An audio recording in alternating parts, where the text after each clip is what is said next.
Welcome to Pixarize's scene for Vitamin D Biochemistry, part of our series on the vitamins. Here we'll cover the various forms of vitamin D and the physiological roles they serve. This scene brings us deep into the heart of a forest at a magical woodland sanctuary. So try to suppress your Bambi-related childhood trauma and we can get going. Before we cover each form of vitamin D, I want you to direct your attention to the sleeping deer in the foreground of the image and her uniquely patterned coat. Deer is Pixarize's symbol for D. Vitamin D is vitamin deer.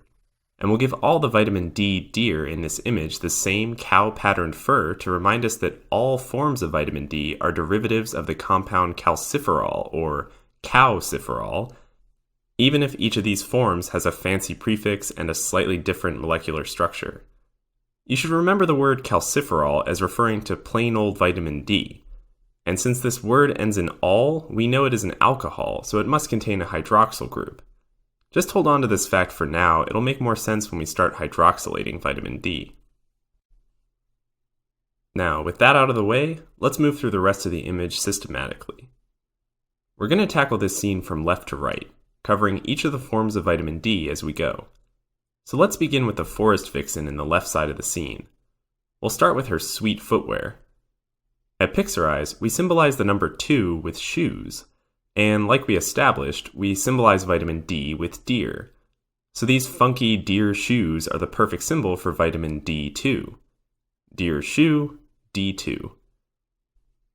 Vitamin deer shoe D2 is also called ergocalciferol. To help us remember the ergo prefix, we need only look at the owner of these deer shoes. Does she look familiar?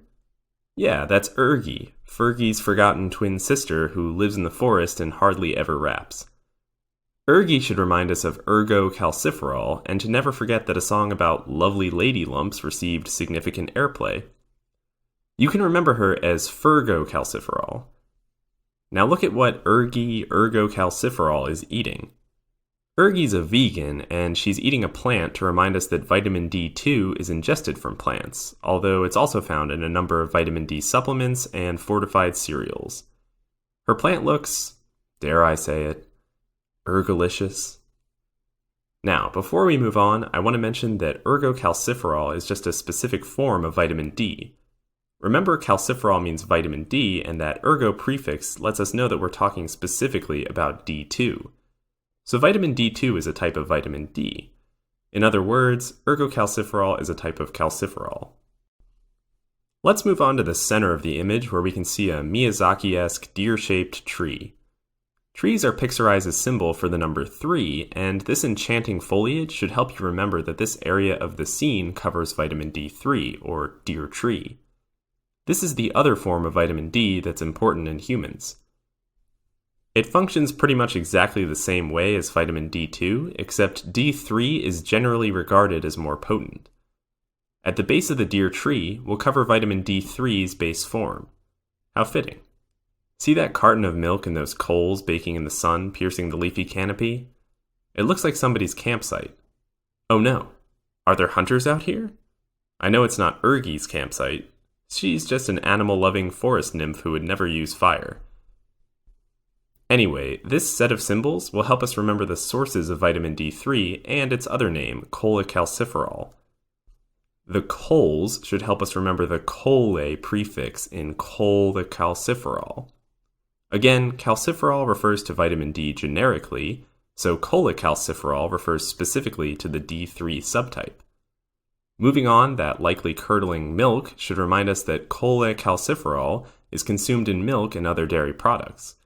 That's because dairy products are commonly fortified with D3.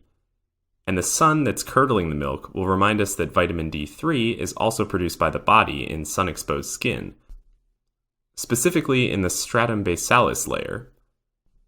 In fact, dermal synthesis is the major natural source of the vitamin. As a side note, the chole prefix in cholecalciferol comes from the word cholesterol.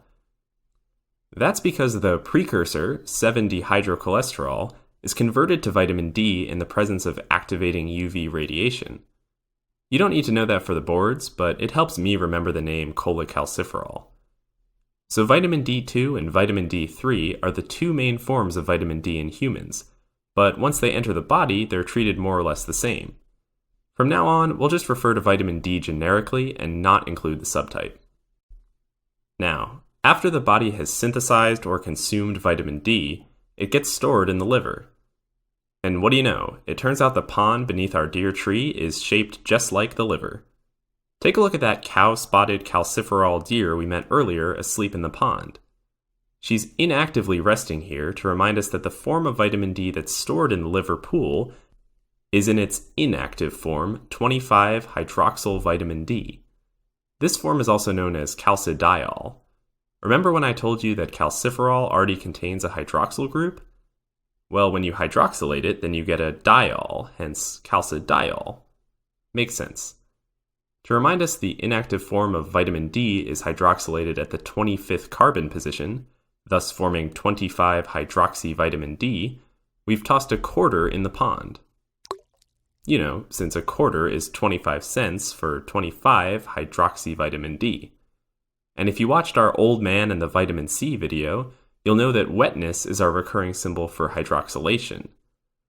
Putting this together, we get 25-hydroxylation for the inactive form of vitamin D, and this hydroxylation reaction happens in the liver. We can only hope that the person who threw this quarter wished for world peace. Now, let's move over to the right side of the image and talk about the functions of activated vitamin D. First, check out the guy shooting that quarter in the pond. Ah, I see now. That definitely wasn't ergocalciferol Ergie's campsite and rapidly spoiling milk. It was this hunter guy's. I shouldn't have doubted your veganism, Ergie. Since Pixarize's symbol for the number 1 is gun, this hunter shooting the inactive 25-hydroxyvitamin D quarter with his one gun should help us remember that the activated form of vitamin D is 1,25-hydroxyvitamin D. Nice shot, hunter guy. If we zoom in on the ammo pack strapped to our hunter's belt, we'll notice that the pack is shaped like the kidney and strapped to his flank. This will help us remember that vitamin D is converted to its active 1-gun 25-hydroxyvitamin D form in the kidneys. Specifically, this hydroxylation reaction at the first carbon position of 25-hydroxyvitamin D is carried out by the enzyme 1-alpha-hydroxylase and takes place in the peritubular capillaries of the kidney. This activated form is also called calcitriol. As an aside, the name calcitriol refers to 3 hydroxyl groups on the molecule. Remember, our last form of vitamin D was calcidiol. When you hydroxylate it again, you get calcitriol. While we're here, I want to take a moment to explain something that really confused me when I was first learning this. Vitamin D2 and D3 are different subtypes of vitamin D. The numbers 2 and 3 in no way have to do with the number of hydroxylation reactions. They're different types of molecules, both of which are different forms of vitamin D. So in summary, you start with calciferol, which is either vitamin D2 ergocalciferol or vitamin D3 cholecalciferol. You then hydroxylate calciferol to form calcidiol, which is either vitamin D2 ergocalcidiol or vitamin D3 cholecalcidiol. Finally, one more hydroxylation and you get calcitriol, which is either vitamin D2 ergocalcitriol or vitamin D3 cholecalcitriol. Whew, now that that's all out of the way, none of that is really important for step 1, but I wanted to mention it here as it can be really confusing.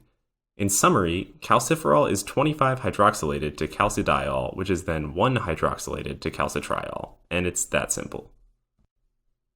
Calcitriol, or 1,25-hydroxyvitamin D, serves a variety of regulatory functions, and it's responsible for the proper regulation of blood calcium and blood phosphate levels. Take a look at that fox our hunter's Annie Oakley quarter shooting is scaring away, or activating, if you will.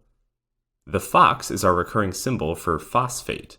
You know, since fox sounds like phosphate.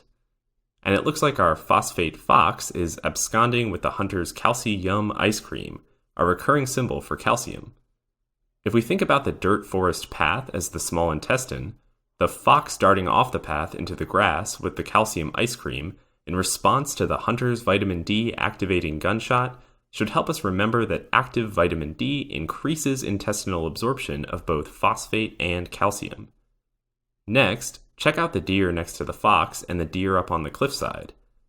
The vertical positioning of these two vitamin D deer will help us remember the different effects of activated 1,25-hydroxyvitamin D at both high and low levels. At high levels, vitamin D leads to increased bone resorption, and we can see that our poor cliff-climbing deer is breaking his bony antlers on the rocks. Man, that gunshot must have really freaked him out. High vitamin D levels signal to the body that even more calcium and phosphate are needed, and they begin to be resorbed from bone. In contrast, our deer on the ground, representing low levels of vitamin D, has majestic, intact bony horns, helping us remember that low vitamin D levels favor increased bone mineralization. Just remember those thick, powerful bony antlers. Before we move on, a final note. Despite vitamin D's differing effects on bone, I want you to remember that its most important role happens at the gut. Vitamin D's role in calcium and phosphate homeostasis is almost entirely due to its role in GI absorption of these ions. This becomes apparent when we talk about what happens in the setting of a vitamin D deficiency, which is the topic of our next video. And that about does it for vitamin D biochemistry. Hopefully after this video you'll be able to see the forest for the deer trees and be able to answer any question on vitamin D function when your test day rolls around. In the meantime, throw on your cozy deer shoes and listen to some throwbacks like London Bridge, Glamorous, and My Vegan Sister Ergie Still Lives Alone in an Ancient Forest, parentheses, Please Come Home. Until next time.